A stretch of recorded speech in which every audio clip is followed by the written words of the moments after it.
2012 mal começou e já promete ser um ano de muito trabalho para o Poder Judiciário. Na pauta de julgamentos do Supremo Tribunal Federal, processos polêmicos e de grande repercussão nacional.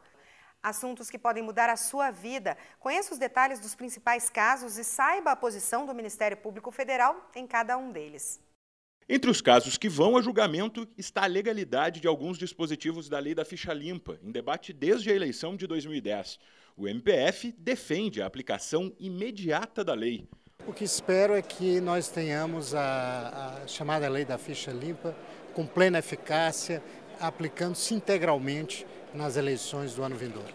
Outro processo polêmico é aquele conhecido como Mensalão. O escândalo de corrupção estourou em 2005 durante o governo Lula e resultou no indiciamento de 40 políticos acusados de irregularidades e desvio de dinheiro público. O relatório do processo foi concluído no ano passado e está com o revisor, ministro Ricardo Lewandowski. Neste caso, o Ministério Público Federal defende a punição dos 40 envolvidos. A promiscuidade com o poder é precisamente o caldo de cultura perfeito para a viabilidade de interesses escusos. Seja para possibilitar a manutenção e aquisição de contratos com a administração pública, seja para permitir defesas de interesses junto ao Banco Central do Brasil.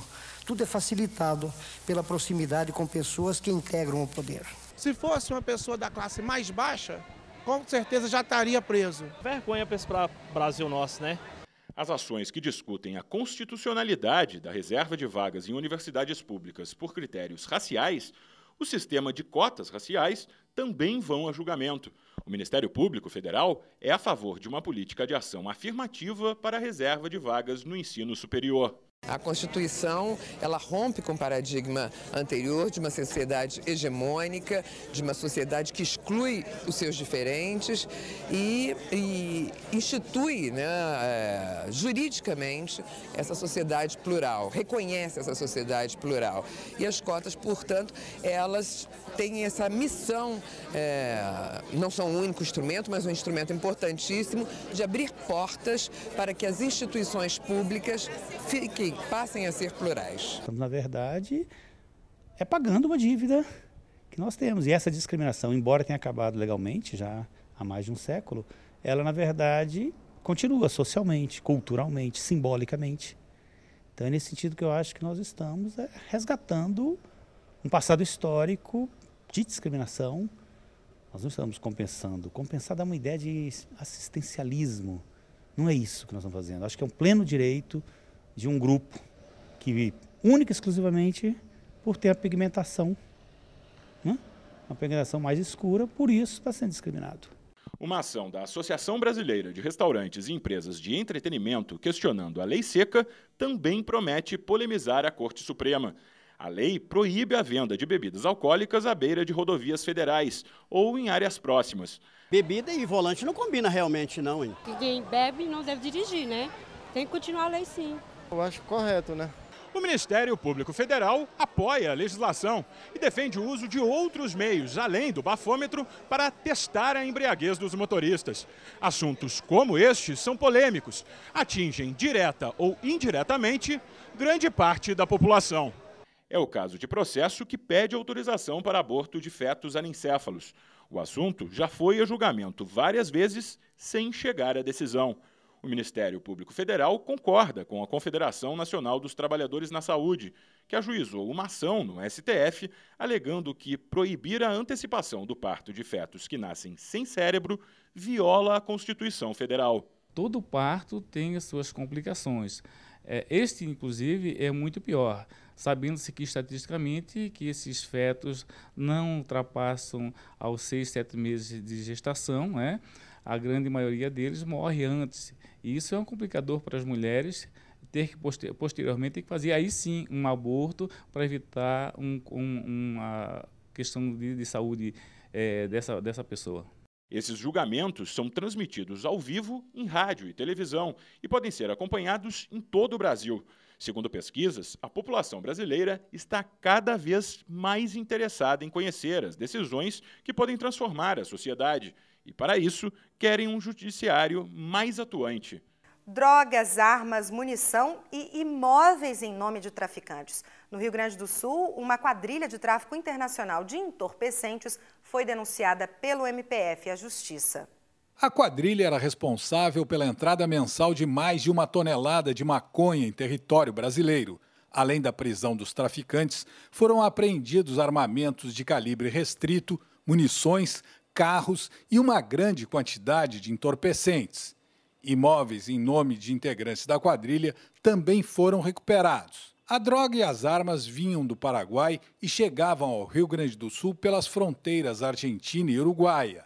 Estes mapas mostram as rotas do tráfico que tinham como destino a região metropolitana de Porto Alegre. Apesar do chefe da quadrilha ter sido preso no início de 2011, ele continuou comandando o tráfico de drogas na região de dentro da cadeia. Houve um caso que um dos líderes foi preso, 1 hora depois de que entrou no presídio, continuou o comando do tráfico de drogas, através do telefone celular.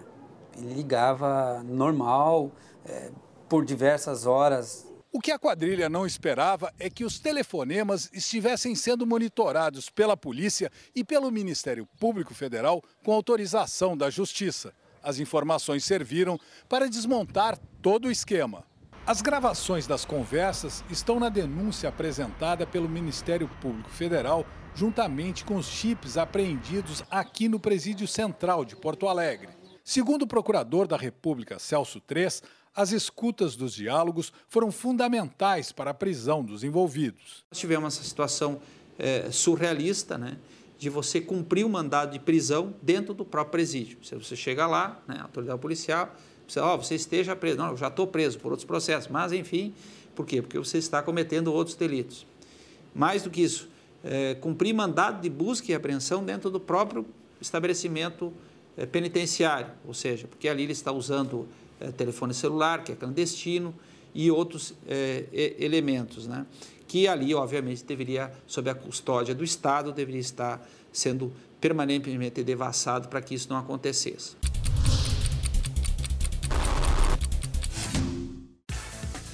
Em Aracaju, o MPF constatou irregularidades nos editais de seleção para os cursos de mestrado e doutorado da Universidade Federal de Sergipe. Os problemas foram encontrados nos processos seletivos de 2010 e 2011. Entre as irregularidades estão a adoção de critérios subjetivos, restrição da publicidade dos concursos e limitação do direito do candidato de recorrer dos resultados. O Ministério Público Federal recomendou que a UFS estabeleça critérios mínimos a serem seguidos por todos os departamentos. A universidade já respondeu, afirmando que vai seguir as sugestões. Depois de ser autuado pela Procuradoria Regional dos Direitos do Cidadão de Goiás, o INSS está cumprindo decisões judiciais atrasadas. No ano passado, em audiência pública, o MPF pediu ao Instituto Nacional de Seguridade Social para agilizar os benefícios concedidos pela Justiça Federal em Goiás. Eram 2.162 processos parados. O prazo para a resolução do problema vai até 30 de abril deste ano, mas um relatório prévio do INSS aponta que quase 100% das pendências já foram resolvidas. No Rio Grande do Norte, o Ministério Público Federal denunciou o ex-prefeito de São José do Campestre, Laércio José de Oliveira. Ele é acusado de deixar de prestar contas e aplicar indevidamente verba recebida do Fundo Nacional de Desenvolvimento da Educação, FNDE. A conduta é considerada crime de responsabilidade, com pena prevista de até 3 anos de detenção. A denúncia também pede o ressarcimento integral do dano aos cofres públicos, estimado em R$ 27.590. A seguir, MPF quer suspender lei de Santa Catarina sobre formação de condutores por ferir a Constituição Federal. E em Vassouras, no Rio de Janeiro, Prefeitura e IFAM se unem para restaurar centro histórico abandonado. Daqui a pouco.